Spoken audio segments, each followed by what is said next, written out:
പറയുന്നതും തെണ്ടിത്തനം, പ്രവർത്തിക്കുന്നതും തെണ്ടിത്തനം, എന്നിട്ട് സ്വർഗത്തിലോട്ട് പോകണമെന്ന് പറഞ്ഞ് ആഗ്രഹിച്ചിട്ട് കാര്യമുണ്ടോ? നിങ്ങൾ പുറത്തുള്ള ഒരു വ്യക്തിയെ നിങ്ങൾ ഹേർട്ട് ചെയ്യുന്നത് നമ്മൾ ചെയ്യുന്ന തെറ്റാണ്. എന്നാലും നമുക്കൊരു ജസ്റ്റിഫിക്കേഷൻ കാണും. നിങ്ങളുടെ കുടുംബത്തിലുള്ള ഒരു കക്ഷ്യത്തിനെ നിങ്ങൾ ഇത്രയും ഹേർട്ട് ചെയ്താൽ, അയാളെ അവഗണിച്ചാൽ ഈ ഭൂമി എവിടെ ചെന്ന് അവസാനിക്കും? പറഞ്ഞു വന്നത് വേറൊന്നല്ല.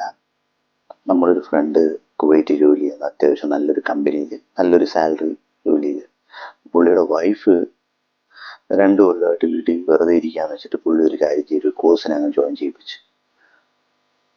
ഈ കോഴ്സ് കഴിഞ്ഞുകൊണ്ട് ഈ കൊച്ചിനങ്ങ് ജോലി കിട്ടി, നല്ലൊരു കമ്പനിയിൽ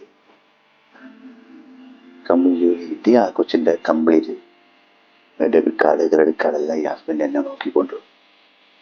ഒരു 5-6 മാസം കഴിഞ്ഞപ്പോഴത്തേക്ക് ഈ ഹസ്ബൻഡ് ജോലി നഷ്ടപ്പെട്ടു. പിന്നെ അതിനുശേഷം പുള്ളി വീട്ടിലെ കംപ്ലീറ്റ് കാര്യവും നോക്കി അടുത്ത ജോലിക്കുള്ള അപ്ലിക്കേഷനൊക്കെ വിട്ട് ഇങ്ങനെ വെയിറ്റ് ചെയ്തപ്പോൾ ഒന്നും നടക്കത്തില്ല.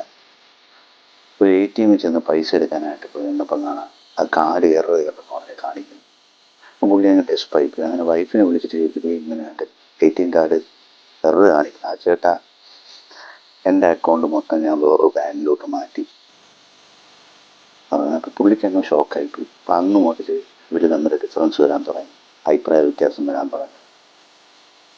അവർ ഡൈവേഴ്സിന് അപ്ലൈ ചെയ്തു. അങ്ങനെ ഡൈവേഴ്സും കിട്ടി.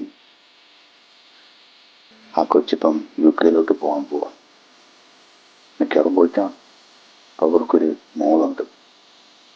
ഞാൻ പറഞ്ഞു വന്ന് വേറൊന്നല്ല, ഇത്രയൊക്കെ ഒരാളോട് ചെയ്തിട്ട് കർത്താവിൻ്റെ മുമ്പിൽ ചെന്നിട്ട് മുട്ടൂത്തി പ്രാർത്ഥിച്ചിട്ട് കാര്യമുണ്ട? എനിക്ക് എൻ്റെ സ്വർഗവാതിൽ തുറന്നാന്ന് പറഞ്ഞിട്ട് കാര്യമുണ്ട? ഇത്രയേ ഉള്ളൂ. നമ്മൾ ഓരോ കാര്യങ്ങൾ ചെയ്യുമ്പോൾ അതിൻ്റെ ആഫ്റ്റർ എഫക്റ്റും കൂടെ നമുക്ക് ശ്രദ്ധിക്കണം. ഇത്രയേ ഉള്ളൂ എനിക്ക് പറയാനുള്ളത്.